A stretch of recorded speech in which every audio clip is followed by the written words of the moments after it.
और भारत में paper leak की समस्या बहुत बड़ी समस्या बन चुकी है।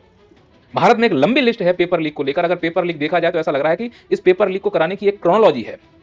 इस पेपर लीक के पीछे कई लोगों का रोजगार जुड़ा हुआ है, क्योंकि रोजगार तुम दे नहीं पाए हो। जो तुमने अपने नेता जोड़ के रखे हैं, युवा नेता इत्यादि, इनके पास कोई काम धंधा तो है नहीं है, तो बेचारे क्या करें। और इन नेताओं के ऊपर यह असर क्यों नहीं पड़ता कि पेपर लीक से छात्र का जीवन खराब हो रहा होता है।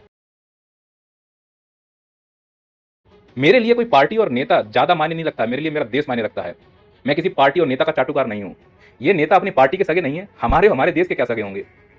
इन नेताओं ने तब भी हमारे ऊपर अत्याचार किए और आज भी अत्याचार कर रहे हैं। इन नेताओं ने तब भी हमसे तालियां बजवाई और आज भी हमसे तालियां बजवा रहे हैं। इन हरामखोरों ने तब भी छात्रों पर लाठीचार्ज किए और आज भी लाठीचार्ज हो रहे हैं। इन हरामखोरों के काल में तब भी किसान परेशान था, आज भी किसान परेशान है। तब भी बलात्कार हो रहे थे, आज भी बलात्कार हो रहे हैं। बदला है तो केवल सत्ता और शासन का चेहरा।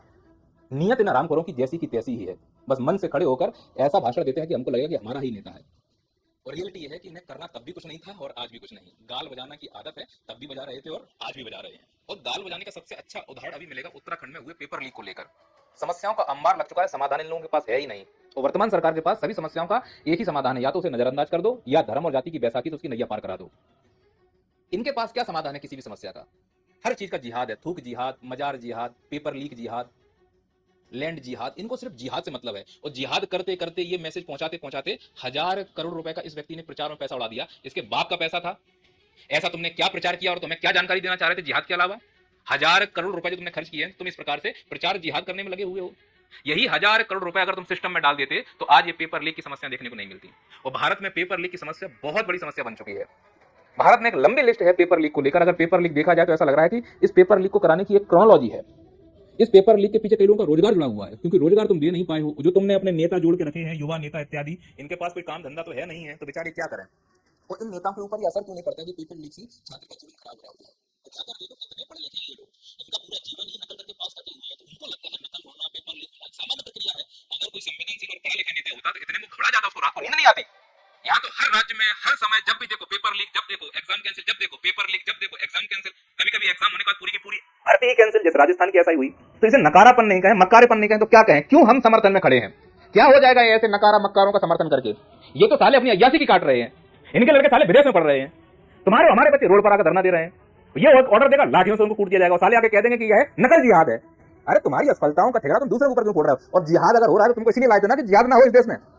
चलो पहले तो एक जिहाद हो रहा था, तुम्हारे आने के बाद अब लैंड जिहाद हो रहा है, मजार जिहाद हो रहा है, थूक जिहाद हो रहा है, पेपर जिहाद हो रहा है, नकल जिहाद हो रहा है। तेरे को घूमने छीनने के लिए रखा हमने। और इन अनपढ़ों ने पेपर लीक के नाम पर ऐसी गंद फैला के रखी हुई है। भारत का ऐसा कोई राज्य नहीं है, कोई राजनेता नहीं है जो पेपर लीक के सिस्टम में सुधार कर दे। इतना बड़ा चुनाव हो जाता है, कहीं कोई समस्या नहीं आती है। इनकी जितनी व्यवस्था है, इनकी सिक्योरिटी है, कहीं कोई दिक्कत नहीं आती है। केवल एक ही जगह दिक्कत आती है, जब बात छात्रों की हो, जब बात किसानों की हो, जब बात महिलाओं की हो। मैं आपको यकीन दिलाता हूं कि भारत में पेपर लीक होना एक प्रकार का प्रोपेगेंडा है, धंधा बन चुका है, एक क्रोनोलॉजी बन चुकी है इस देश में पेपर लीक होना। कई लोगों का रोजगार जुड़ा हुआ है, इसमें नेता से लेकर उनके चाटुकार सब शामिल हैं। तभी तो ये पेपर लीक हो रहा है। किसी को 15% जा रहा है, किसी को 20% जा रहा है, कोई 15 लाख में सीट बेच रहा है, कोई 20 लाख में सीट बेच रहा है। मरते और आपके हमारे बच्चे हैं। अगर आपको यकीन नहीं है तो मैं पूरे पेपर लीक की आपको क्रोनोलॉजी समझा देता हूं 2 मिनट में। पहले बात सुनिए कि भारत में कहां पेपर लीक हुए हैं, फिर मैं आपकी क्रोनोलॉजी समझाता हूं ये लोग करते क्या है और कैसे मैनिपुलेट करते हैं बच्चों को, और हम क्यों उनकी बातों में आ जाते हैं। 2014 में जीपीएससी चीफ ऑफिसर एग्जाम का पेपर लीक हुआ, 2015 में एआईपीएमटी का पेपर लीक हुआ, 2017 में एसएससी सीजीएल का पेपर लीक हुआ, 2018 में सीबीएसई क्लास 10th मैथमेटिक्स का, क्लास 12th का, इकोनॉमिक्स का पेपर लीक हुआ, 2021 में यूपी टेट पेपर लीक हुआ, 2022 में RPSC second grade teacher requirement का पेपर लीक हुआ, 2023 में एम्स नर्सिंग रिक्वायरमेंट का पेपर लीक हुआ, 2024 में यूपी पुलिस कांस्टेबल एग्जाम रद्द हुआ है, 2024 में बीपीएससी 7th पेपर लीक हुआ, 2024 में नीट यूजीसी नेट का पेपर लीक हुआ।